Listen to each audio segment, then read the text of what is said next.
Brought to you by TechnoSpark 20 series smartphones.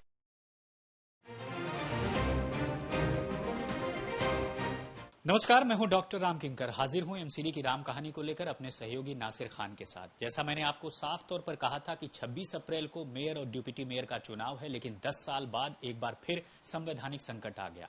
लेकिन दिल्ली नगर निगम act के तहत जो एजेंडा वितरित किया जाता है बैठक का, वो एजेंडा आ चुका है। एजेंडे को अगर आप पढ़ेंगे तो साफ तौर पर एक स्टैंप लगा हुआ है और उस स्टैंप में लिखा हुआ है, the meeting election is subject to the clearance permission from election commission of India and nomination of presiding officer. यानी जो दो बातें रुकी हुई हैं वो अभी तक साफ नहीं हो पाएंगी। एक, प्रिसाइडिंग ऑफिसर की नियुक्ति जो एलजी के जरिए की जाती है, और दूसरा, चुनाव आयोग से परमिशन। और साफ तौर पर दिल्ली की मेयर शैली ओबेरॉय ने भी यह साफ तौर पर कह दिया है कि 24 तारीख की शाम तक, यानी जब मैं आपसे बात कर रहा हूं तब 24 तारीख है, और शाम तक अगर इसका कोई उत्तर नहीं आया इन दो मामलों में, यानी निगम सचिव के जरिए जो फाइल भेजी गई थी दिल्ली के उपराज्यपाल को प्रिसाइडिंग ऑफिसर के लिए, उस पर कोई जवाब नहीं आया।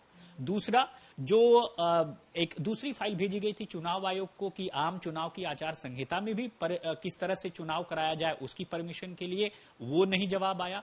तो इन दोनों बातों में अगर कोई जवाब नहीं आता है तो जाहिर तौर पर इसके बाबत दोबारा से निगम सचिव चिट्ठी लिखेंगे एलजी को, और साथ ही साथ चुनाव आयोग को भी चिट्ठी लिख सकते हैं। अब देखना यह है कि अगर वक्त से पहले ये दोनों चीजें क्लियर हो जाती हैं तब तो मेयर और डिप्टी मेयर का चुनाव हो जाएगा, लेकिन अगर ये नहीं हो पाया तो टलने के बहुत ज्यादा संकेत मिल रहे हैं। दूसरी सबसे खास बात कि ऐसी परिस्थितियां हैं जिस परिस्थिति में आप देखिए कि जो फाइल चीफ मिनिस्टर के जरिए एलजी को जानी चाहिए थी, आज चीफ मिनिस्टर खुद तिहाड़ जेल में है, तो अब वो कैसे जाएगी, क्या रूट होगा, और अगर कोई रूट अपनाया जाता है तो उस पर आम आदमी पार्टी कोई ऑब्जेक्शन नहीं करेगी या फिर बीजेपी कोई ऑब्जेक्शन नहीं करेगी, दोनों तरफ से आरोप प्रत्यारोप नहीं होंगे और सीधे से मेयर और डिप्टी मेयर का चुनाव हो जाएगा, ऐसा कैसे संभव होगा।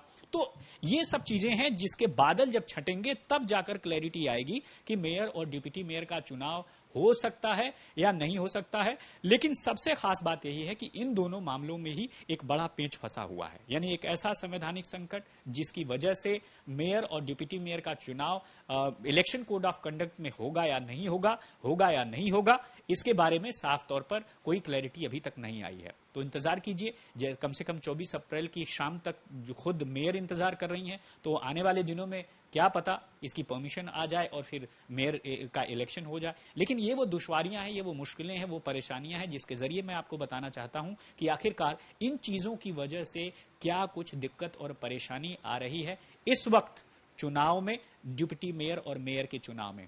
अब देखना यह है कि किस तरह से बीजेपी ने नॉमिनेशन किया है मेयर और डिप्टी मेयर का, और साथ ही साथ नॉमिनेशन किया है कांग्रेस ने नहीं बल्कि आम आदमी पार्टी ने किया है। कांग्रेस को पूरा गठबंधन है। अब चुनाव होगा या नहीं होगा ये बात तो साफ नहीं है, लेकिन ये बात बिल्कुल दृढ़ निश्चय के साथ मेयर ने कह दी है कि चाहे अभी चुनाव हो, चाहे आम चुनाव के बाद हो, मेयर और डिप्टी मेयर तो बनेगा आम आदमी पार्टी का भी। क्या इस कॉन्फिडेंस के पीछे की वजह कांग्रेस और आम आदमी पार्टी का गठबंधन है? आप खुद सोचिए, मैं भी सोच रहा हूं। इस एपिसोड में इतना ही, मुझे दीजिए इजाजत। धन्यवाद।